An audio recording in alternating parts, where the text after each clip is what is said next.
requested Prithu to forgive Indra, because Indra is one of the servants of Lord Krishna. So the Lord said that Indra is actually doing my service, so he has come to beg your forgiveness. So please forgive him. And Prithu Maharaj, when Prithu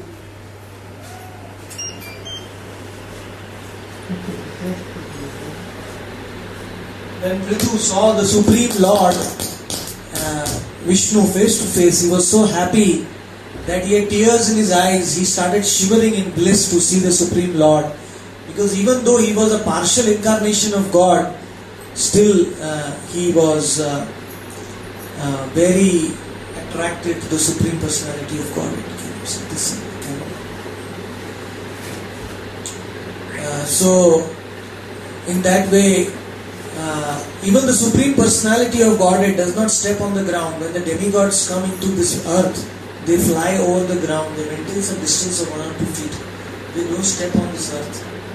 But when the Supreme Lord came to meet Prithu Maharaj, he saw the great devotion of Prithu, and the Supreme Lord actually stepped down and purified the earth.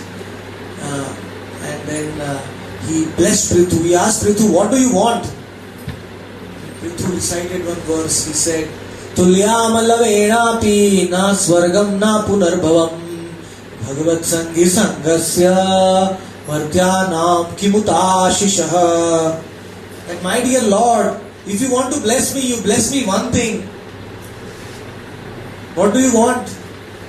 I don't want mukti, apunarbhavan. Neither I want swarga, neither I want bhukti, material happiness. I want only one thing. I want the association of those who are associating with you. Bhagavat Sangi Sangasya. To associate with those great souls who are associating with Bhagavan is the greatest benediction for the souls of Kali Yuga, because simply by associating with them, the souls directly become dear to Bhagavan.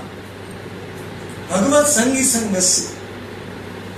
One moment of associating with the great soul cannot be compared to millions of years in Swargaloka of heavenly happiness.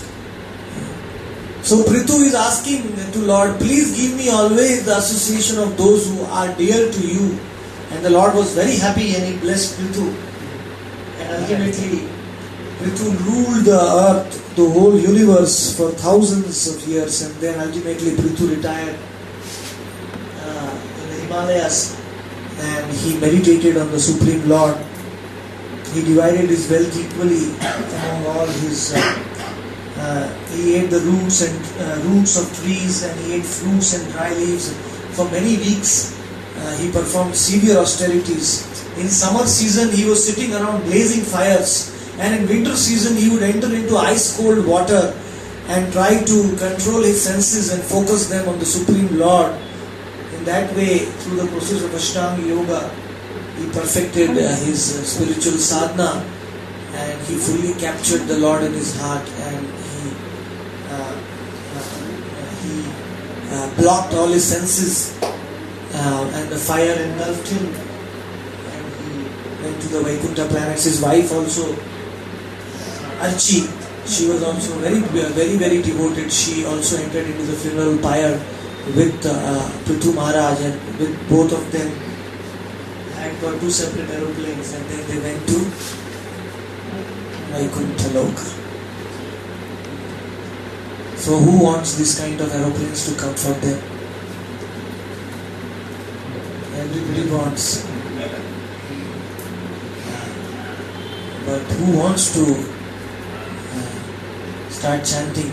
Who wants to do Bhakti Yoga? Only way to go to Vaikuntha is Bhakti Yoga.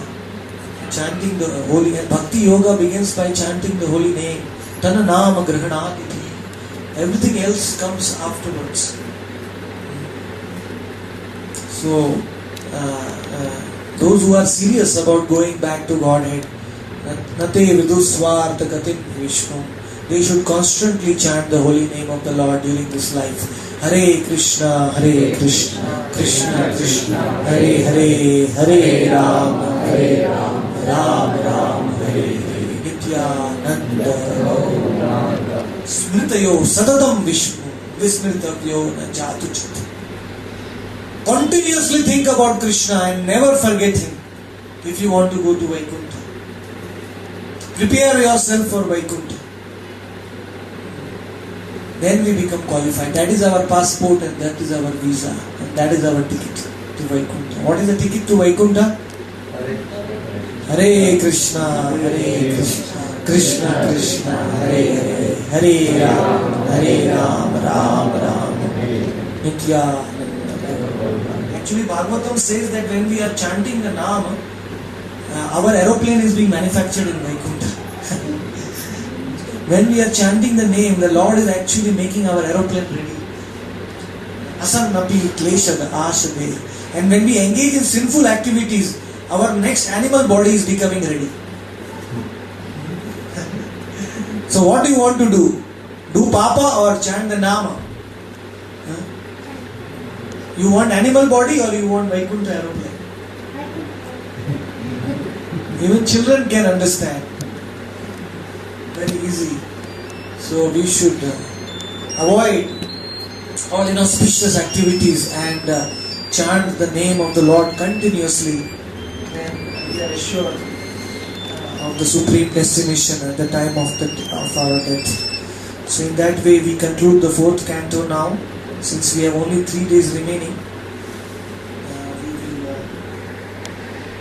over the story of the Prachetas, the 10,000 Prachetas. They were the sons of Brahma, and these Prachetas were very, very fortunate to associate directly with Lord Shiva, the greatest Vaishnava, Vaishnavanam Yatha Shambhu. And Shiva instructed them not to marry and to worship the Supreme Lord first, and then they can marry later. First become great devotees of the Lord. So the Prachetas, they performed a lot of austerities. They actually, because the 10,000 Prachetas, they did austerity for 10,000 years. They meditated on the Lord for 10,000 years, and in the later part of their time, they went into deep water, and inside water they stayed for 10,000 years without breathing. They controlled their breath for 10,000 years, and they meditated on the Supreme Lord because they were desirous of having darshan of the Lord. And this was somewhere around Mount Sumeru in the higher planetary systems. So the Lord became very pleased, and he mounting Garuda, standing again with his 800 form, he appeared inside the water to the Prachetas.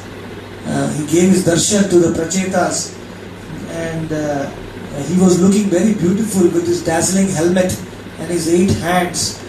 And the Lord spoke in a voice like thunder. His voice is not like us. His voice is so grave and so deep, and every word has so many different meanings. His unlimited, his divine voice. So in that way, when the Prachetas folded their hands, and even the Prachetas also asked the same thing from the Lord. They said that, my dear Lord, please give us your remembrance life after life. We don't mind if you want us to take rebirth. We are ready to take rebirth also in this material world. But always please bless us so that we will never forget you. So that wherever we remain, we will become Vaikuntha. When we are chanting the name of the Lord, wherever we are in the heaven or in the Narka or in the Bhurloka, wherever we are, it is equal to the Vaikuntha, because we are relishing the nectar in the holy name. So in that way the Prachetas prayed, and then when the Prachetas came out of the water, they saw that in the absence of the king, the whole earth was covered by trees. Trees had engulfed the whole earth. There was no place to even walk. So Prachetas, by their dint of their mystic power, from their eyes, so the whole earth was covered by trees.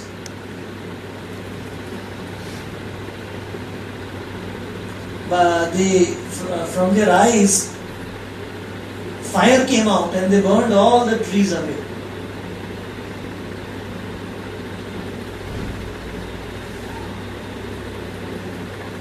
And when they were burning the trees, the whole earth started becoming treeless. And when the whole earth started becoming treeless, Brahma came down and requested Prachetas, please stop now, please stop, don't become so angry. All the trees will go away, then you will not be able to breathe. So the trees also became very happy that Prachetas have stopped burning all the trees. Then the predominating devata of the tree came out and they gave their daughter Marisha as a wife to the Prachetas. So all the 10 Prachetas married the daughter of the trees. And from that, all the 10 Prachetas, they impregnated the daughter Marisha, and from them Daksha Prajapati was again born. As we saw how Daksha was got the head of a goat and he lost all his pious credits. So he was again born in Chakshusha Manu. This is that story was Swayambhu Manu. This is Chakshusha Manu. He was again born as Daksha in Chakshusha Manu as the son of the Prachetas. And this time he was very careful to worship Lord Shiva in a humble manner.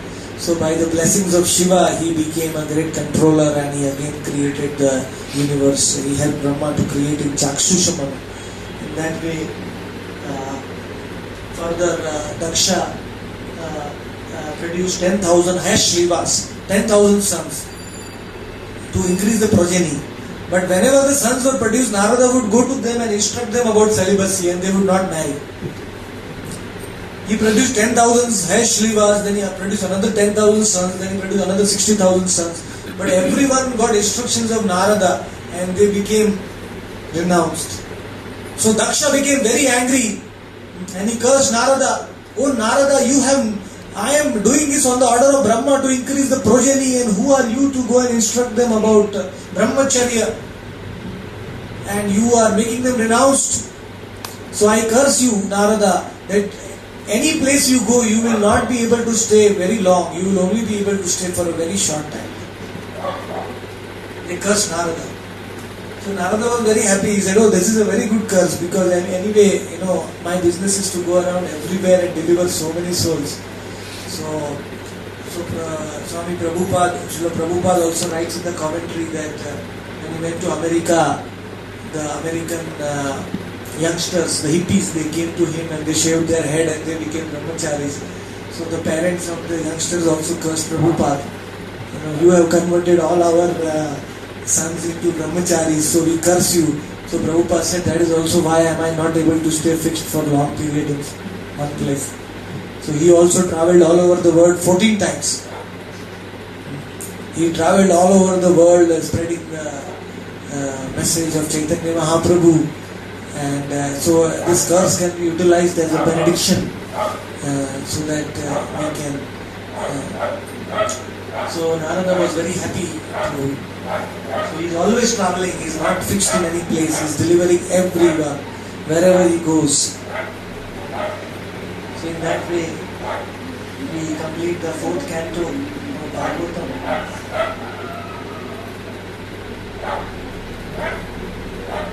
And we move on to the 5th canto now. We come to the story of King Priyavrata. Actually what happened is after Uttanpad and Priyavrata, both were the original sons of Brahma. So after Uttanpad, Dhruva, and after Dhruva, Utkala, and like that the generations went down. But after the Prachetas, there was no one to rule the whole universe. So Brahma, actually Swayambhu Manu, he became very disturbed. Swayambhu Manu and Narada Manu both are standing, and we see here Priyavrata is standing. So Priyavrata actually was had gone into the Himalayas near the Gandhamadhan mountain, and he was meditating on the Supreme Lord. He did not want to become the king of the universe. He did not want to take up the management duties because he was so immersed in remembering the Lord. So he was thinking, if I take up the management of the universe as a king, I will forget Krishna. I will not get any time to chant Hare Krishna, Krishna Krishna, Hare Hare, Hare Rama, Rama Rama, Hare Nityananda. in that way, Swayambhu Manu requested Priyavrata, please, my dear Priyavrata, please become the king of the universe. There is nobody now except you. But Priyavrata was not exactly agreeing, again because Narada had given him instruction about renunciation. Narada. So ultimately, when he saw that Priyavrata is not agreeing, Lord Brahma himself flew from the swan from Brahmaloka, and he arrived there, and Lord Brahma requested Priyavrata that, my dear Priyavrata, you will take charge of the universe. That is also devotional service to the Lord. As I am your superior and your guru, I am telling you, you should take up this responsibility. I bless you that even though you become the king of the universe, you will never forget Krishna. I give you that blessing. You don't worry, and you please take over this task because only you are qualified. So see, considering himself as inferior to Brahma, Priyavrata accepted the situation, and he became the king of the universe, and he married Barhismati, the wife of Prajapati Vishwakarma, and he had 10 sons which were headed by Agnidra. Unfortunately, when he was begetting Agnidra as his son, he became more lusty. He was very, very lusty. And at that time, he begat his first son, Agnidra. So Agnidra turned out to be a very lusty man. At the time of procreation, whatever the consciousness of the parents are there, that kind of soul is attracted in the womb of the mother. So in that way, when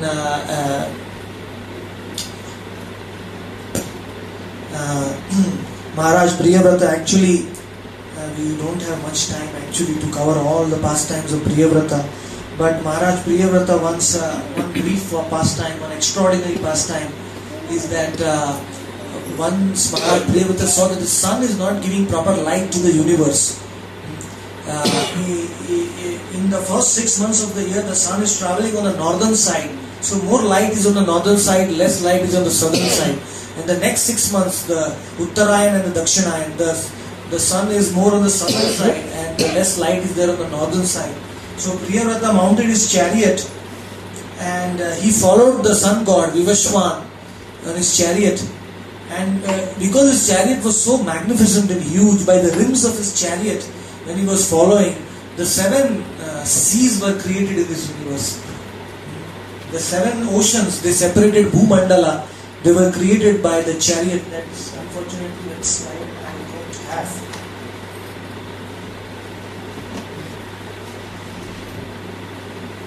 They were created by the chariot of Priyavrata, and ultimately Priyavrata gave his sovereignty to his sons, and he made Agnidra the king of Jambudri. All the 7 islands he divided to his different sons in the universe. And then he again also, as per Narad Muni's instructions, he meditated on the Supreme Lord, and he also attained Vaikuntha. Then after him, Agnidra took over the ruling of this earth, of the Jambudvip. But Agnidra wanted a very good wife, very beautiful wife, because he was very lusty in nature. He did not want an ordinary wife. So Agnidra went to the forest near the place where the Apsaras, they come to dance and to enjoy their vacation. He went to that place, heavenly place, and there he sat down in meditation. Actually he was meditating on Brahma, but he was wanting a very beautiful wife so that he could enjoy his life and he could procreate some children. So Brahma, in Brahmaloka, he was doing some Sankirtana with his Apsaras. Brahma came to know Agnidra's desire. So Brahma selected the most beautiful Apsara among all. Her name was Purvachitti, and he sent her to Agnidra. And Agnidra, Purvachitti was so extraordinarily beautiful that nobody could resist her charm. Even the demigods would fall a victim to her playful movements, her shyness, her humility, her glances very easily. And in fact, she was so beautiful that bees were always humming around her, and her voice was totally, capturing everyone. And it looked like she was personified Cupid. Come, and Agnidra was totally enchanted. His meditation broke up, and he looked at like meditation, but he was looking at Purvachitti, and ultimately he became so attracted to Purvachitti, so infatuated, he started glorifying Purvachitti like God himself. He says, "My dear God, why have you come here? Why are you attracting my mind? And who are you? And why are you playing with this ball?" In that way, Agnidra got attracted and he forgot all his meditation. And ultimately, he was very expert in convincing Purvachitti by speaking. And because of Agnidra's good bodily beauty, his kingdom, his intelligence, Purvachitti became attracted by Agnidra, and they stayed together and they enjoyed for many thousands and thousands of years. And then they got sons like Nabhi, Kim Purusha, Harivarsha, Ilavrita, Ramya, Kahiranya, Guru, Bhadrashava and Ketumala. And they were all very strong by drinking the breast milk of Purvachitti. Very strong. But Agnidra, this lust is a kind of a thing which the more you indulge in it, the more stronger it becomes. So even after enjoying with Purvachitti for thousands of years, then Purvachitti wanted to say Pranam to Brahma, go back to Brahma Loka. So Purvachitti returned to Brahma Loka, but Agnidra was still lusty after that. He gave up his kingdom, he went to the forest, he wanted praying, I want to go to Purvachitti, wherever she is. He took some grass and straw and he separated it into two parts. And ultimately he died thinking of Purvachitti, so he attained the planet where Purvachitti was staying. So this is very unfortunate that na karuna, na trapa, no pashanti. That serving Krishna and serving lust are two different things. When we serve Krishna, then our senses become peaceful and satisfied. But when we serve our lusty desires, our senses become fiery and always demanding more, give me more, give me more. Thousands of years he enjoyed, but still he was not satisfied. Give me more, give me more. So will you serve a boss who is satisfied with your service, or will you serve a boss who is always wanting more? Whom will you serve? Who is satisfied? Who will give you bonus, vacation? If you work hard, you will not serve a boss who will constantly demand, give me, give me. So we are constantly lusty, we have been lusty for thousands of our past lives, and we have been giving to our senses whatever they want. The senses say, oh, take that, we say, okay, take that. See that movie, we go there. Eat this food, we do that. Do this, do that. We are following the demands. We are actually slaves of our senses for so many lives, but still the senses are hankering more and more and more. They are demanding. Even in old age, they don't leave us. So the real intelligence means one life we should give to service of Krishna instead of serving our senses, because the name of Krishna is Rishikesha. Rishika means our senses and Isha means the master. So the master of our senses is Krishna. So if one life we give our senses for the pleasure of Krishna, then it will be so, we will not get next life, we will go to Vaikuntha. But if we give our life after life in the service of our senses, then we have to become dog and hog and pig and cockroach and butterfly and so many births we have to take as per our desires. So then Agnidra's son was Nabhi, and Nabhi conducted a sacrifice to please Lord Vishnu, to have a son like Lord Vishnu. He wanted to have a son like Lord Vishnu. So Lord Vishnu flying on Garuda came and said, my dear Nabhi, you have performing a sacrifice to get a son like me, but unfortunately there is nobody like me in this world. Bhagavad Gita, Lord Krishna says, Mattaha partaram nanyat kinchidasti dhananjaya. Oh Lord, oh Arjuna, there is nobody para, is higher, or tara, is equal to me. Nobody is equal to me or nobody is higher to me. I am the Supreme Lord, Krishna. So if you want to have a son like me, it is not possible. I have to become your son. That is the only way it is possible. So the Lord said, okay, I will become your son, Nabhi. In that way, Nabhi was so happy to have the Lord as son, and the Lord incarnated in the womb of Nabhi's wife, Meru Devi, and his name became Rishabdev. Rishabdev Bhagavan ki. The partial incarnation of God. He came and his soles were marked with flag, thunderbolt, lotus flower, like that. He was very beautiful. He had all the symptoms of incarnation. But Nabhi was very attached to his son. He forgot all his kingdom management, everything else. He became very, very attached to his son, because his son was none other than the Supreme Lord. In that way, King Nabhi was overcome with parental feelings for the Lord. Yam yam vapi smarana bhavam. In the Brahma Samhita it is said, Yam krodha kama sahajadi pranayadi bhiti vatsalya moha guru gaurava sevya bhavai sanchintya sadrisham tanuma purete govinda namadi purusham tamaham bhajami. If you want to enjoy parental love, then you consider God as your child. If you want to enjoy Guru and Seva Bhav, then you accept Lord as your Guru and His representative as your Guru, and you serve the Lord in that way. If you are very envious, then you become envious of God.